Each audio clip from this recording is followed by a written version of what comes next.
allow me to take this point to congratulate all the students. All the presentations today have been absolutely superb, first class, and give me heart as an instructor, because some days you wonder, what I'm going to show you here, if anyone's getting it at the back of the classroom. And people clearly are. But we put the program together. It's a 12-week half-credit course, and a number of the students, I've asked them today, how many courses have you had? And typically, it's usually one, and they've scrunched it into summer courses of 12 weeks into 6, which I've done and I don't like doing. Mine's a half-credit 12-week course. The first 6 weeks, we teach PMBOK. And I said when I went to design the course, well, here's the Bible, and we need to be teaching this somewhere.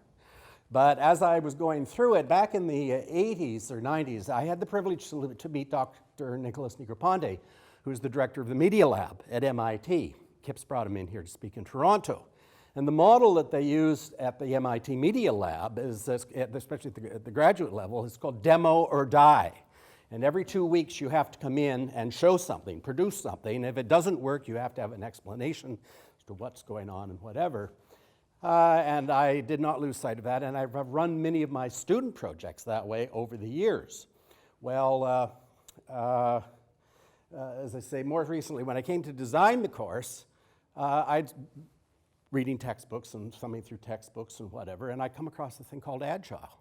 And I start reading, well, first of all, Agile is a model of this in a way, but I said we certainly have to have Agile in the course, because that's the way, fundamentally, I've run my projects for the last 20 years in the place, but not knowing that it was called Agile.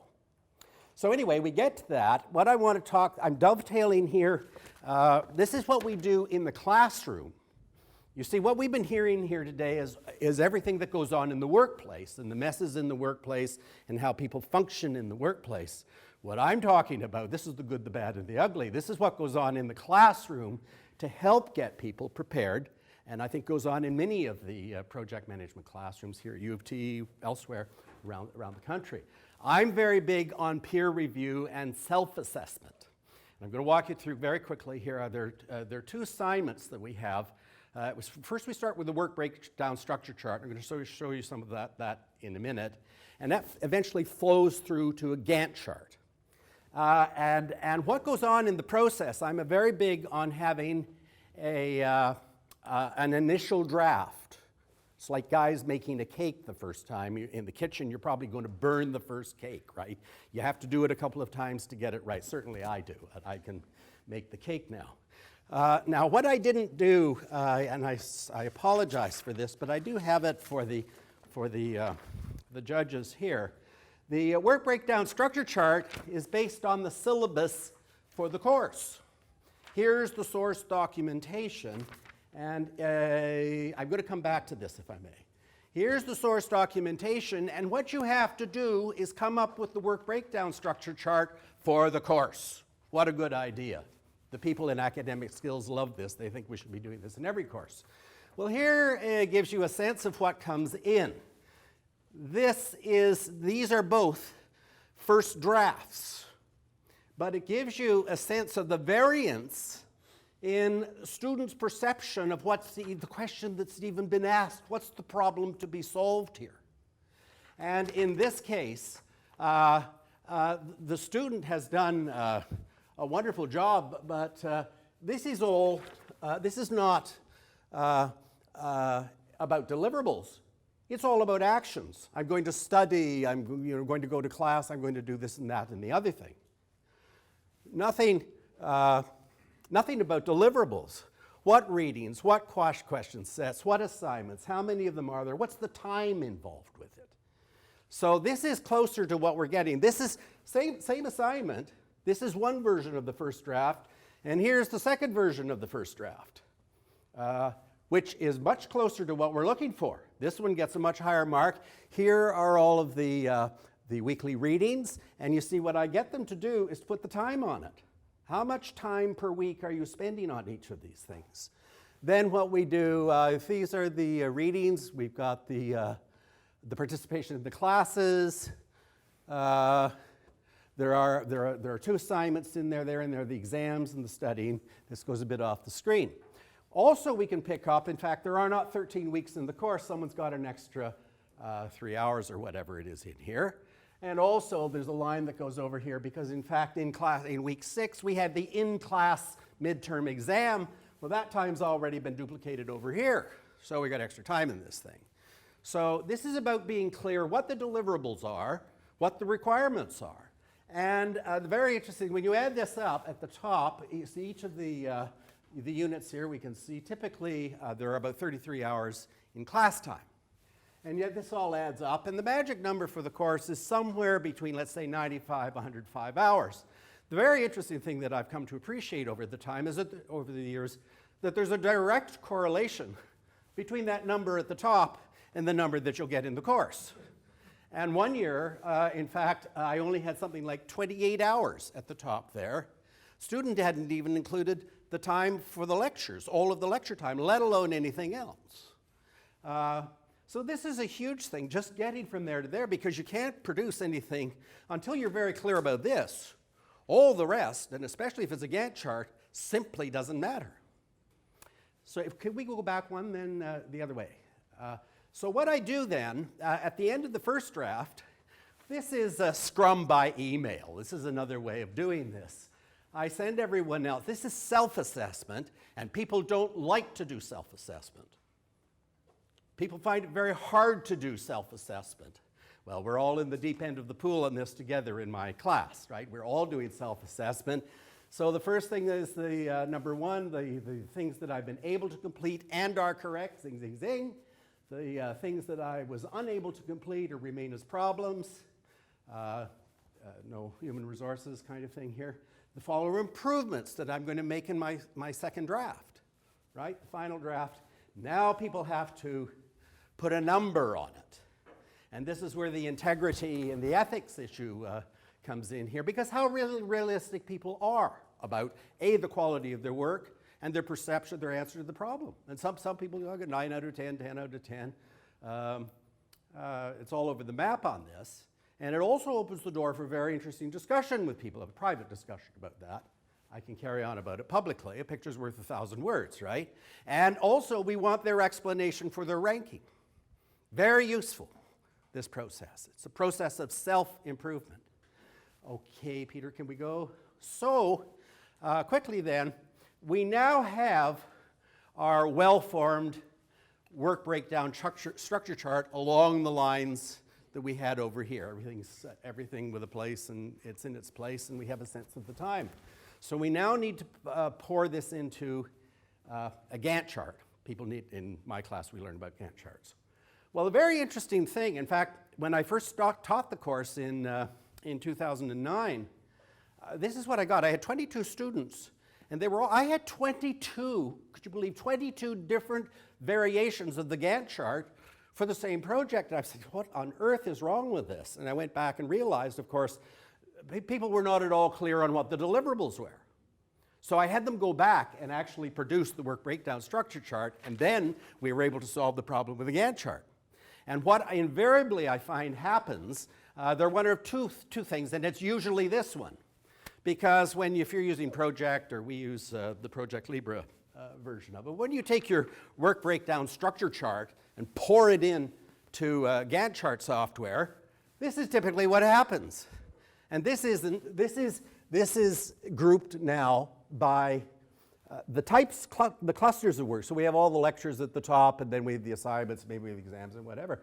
This isn't laid out over time, as in the timeline schedule, which was really what I thought we were producing Gantt charts for this kind of thing, as opposed to this kind of thing. Now, there's a place maybe for this in certain cases, but in our case, this is what we need, and some people just don't get this, right? So there's how you close this gap. These are the challenges in the classroom, and not being antagonistic about it, because people are all over. My course has grown. Typically, I had 16, 20, 22 students. This past year, I had 100 in the course, and what I do with 100, I was tearing my hair out because I like small classes. Let me stop there.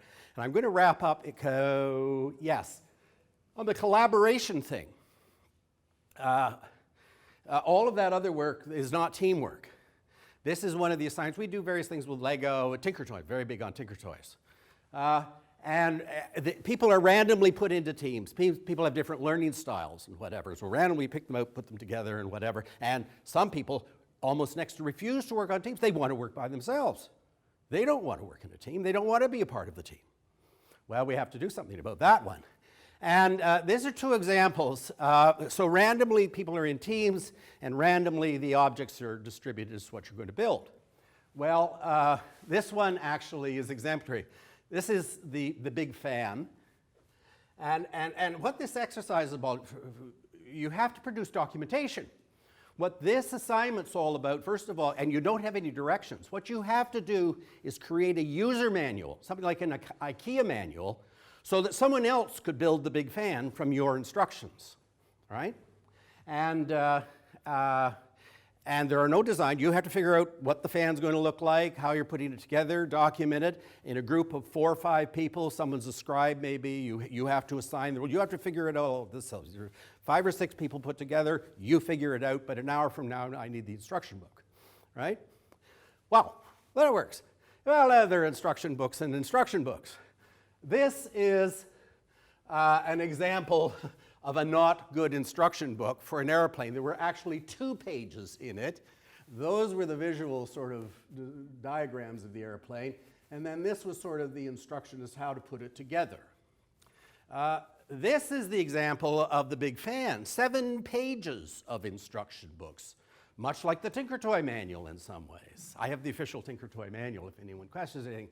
These are pictures, they could be larger, but the detail of the 7 pages is how each of the pieces and how everything fits together, and everyone has to do a presentation on it. They even had their presentation in it. And what I get everyone to do at the end of the presentation is to rate the quality of their documentation and the quality of their work. So they put a number on it, and usually it's a minimum of 7. Often people will go for 10 out of 10, 9 out of 10, 8 out of 10. I say, you're sure? Oh yeah, it's 8 out of 10, whatever. So then what we do is we pack all the Tinker Toys up, but then we have to double check the validity of their assessment. And so what we do is hand the Tinker Toys back out again, and then exchange the instruction sets. This only lasts about 10 or 15 minutes. You have to have another activity ready because everyone is now obliged to build someone else's, build the big fan from the other party's set of instructions. And that's a real eye-opener. And then we have peer evaluation. So that gives you some sense of what we do there. This is a hugely useful exercise. The last one this is my own learning, and I don't have a slide, but I have the book. I had the privilege. First of all, I have to thank, we wouldn't be doing this. I don't have the background and the experience to talk about risk management that Peter Stumpf has. I have a number of guest speakers who come into my course to do the things that I can't do, and I can tell you all about academic life, but I can't tell you about the kind of thing that Peter Stumpf does. And Siemens has been hugely helpful, and Peter in particular, in supporting the course from the get-go. There are others as well. That's a huge thing. And my learning in collaborating on this paper that I knew a bit about Kanban. I'm now using personal Kanban. I've been working on it for 2 months. I have the book. I've had the privilege of having the tour of the Siemens Kanban room in Peterborough. And I'm putting the lecture together. This is being added to the course, and we're going to have a hands-on activity this year in pizza making. But it won't be with dough and stuff. It's going to be with construction paper and glue and scissors, but using the Kanban methodology to project the production of the pizza.